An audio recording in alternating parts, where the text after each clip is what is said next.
So when the Colts traded Carson Wentz about a week or so ago, I made a video and I am on record saying that I don't think it was a really good move for the Indianapolis Colts to be making that transition from a guy who brought them as close to a playoff run as he could, even though he did come up short in those last couple of weeks against the Raiders and the Jaguars. I felt that Carson Wentz still deserved a second chance and not everything should be placed on him in terms of the blame for not making the playoffs last year. However, I did not see that they would be replacing him with Carson Wentz. When I saw the Indianapolis Colts make that move, I thought they were going to make the poor decision of either drafting one of the quarterbacks not named Kenny Pickett. I thought maybe they'd be going for maybe Jimmy Garoppolo, maybe Baker Mayfield. I thought that they were going to be getting a quarterback who had some of the same weaknesses and cons that also were associated with having Carson Wentz as your quarterback. But with Matt Ryan as the quarterback of the Indianapolis Colts now, not only do the Colts become the number one team in the AFC South, they have a chance to do the exact same sort of thing that the LA Rams did last year, which is trade for an elite quarterback who is in a situation that does not fit where he is in his, current career status. Matthew Stafford last year for the Rams, this year now Matt Ryan for the Colts.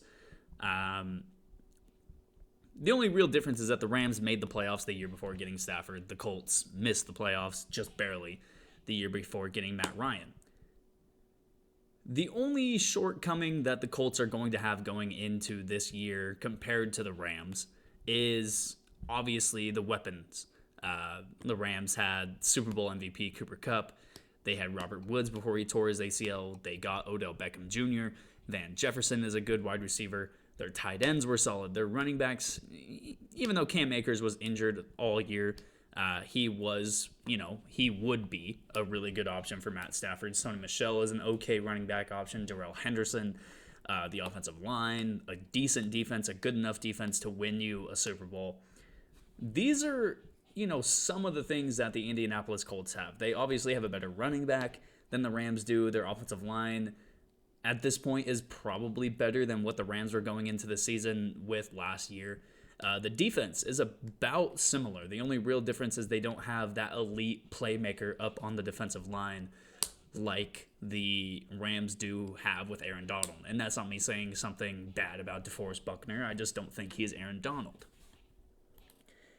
And now for the Indianapolis Colts, they are in a very elite position because really the only thing that they need to do is fill out their wide receiver room, because I believe they did sign a tight end already.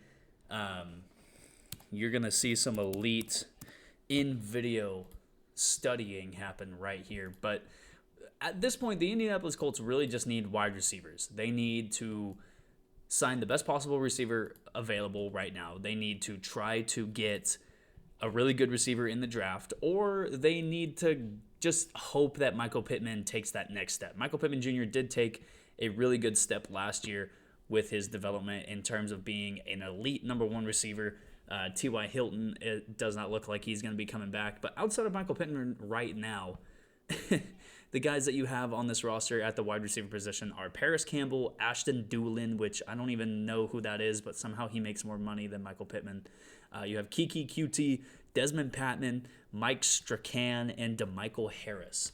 You really don't have a lot at the wide receiver, and you don't have a lot at tight end either. Really, I thought they got a tight end in free agency, but really all they have is Mo Alley Cox. Offensive line is still elite. The defense, they got Yannick Ngakoue this year. Between him, Grover Stewart, DeForest Buckner, Kwity Paye, Taquan Lewis, Ben Benogu, they've got a lot of really good players on that defensive line. Obviously, at linebacker with Darius Leonard, their secondary is really good, led by guys like Julian Blackmon, Kari Willis, and Kenny Moore. They've got a really good team right now. I would say that they are really on pace to be, like I said, not just the best team in the AFC South. At this point, they should already have that division banner going up to the rafters.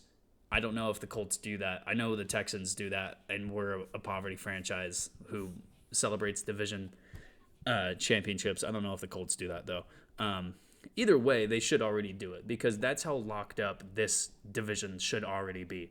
The Jaguars are nowhere near the Colts in terms of talent. The Texans are nowhere close to the Colts. And even though the Titans did win the division last year and were the number one seed in the AFC last year, there's no real reason to believe that a team that's probably one of the worst, if not the worst, number one seed I've seen in either conference in my entire life. And we saw that with them losing their first game in the playoffs to the Bengals last year.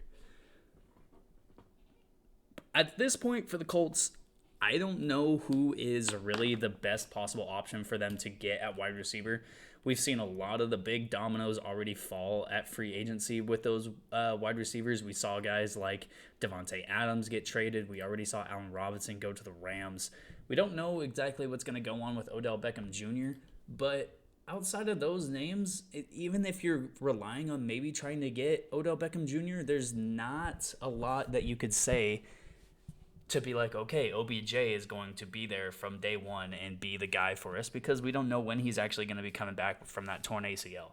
Other names available, I mean, Julio Jones is okay, I guess. Sammy Watkins is out there.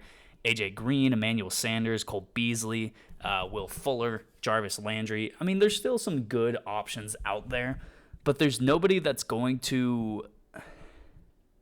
I wouldn't say there's anybody out there right now who's going to challenge Michael Pittman even for the number one spot on the wide receiver depth chart.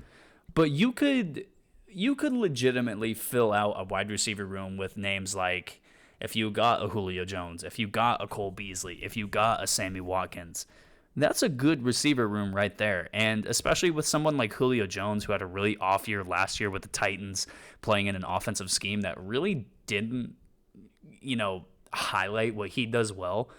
I am sure that he would love to team back up with Matt Ryan and chase that Super Bowl ring again. Because like I said, the Colts will be the number one team in the AFC South. And that almost guarantees them a chance at the number one seed in the entire conference.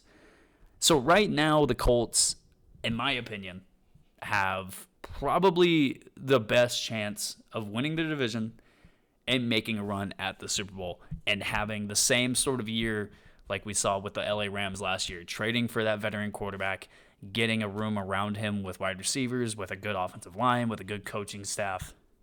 There's a really good chance that the Colts end up making the Super Bowl this year.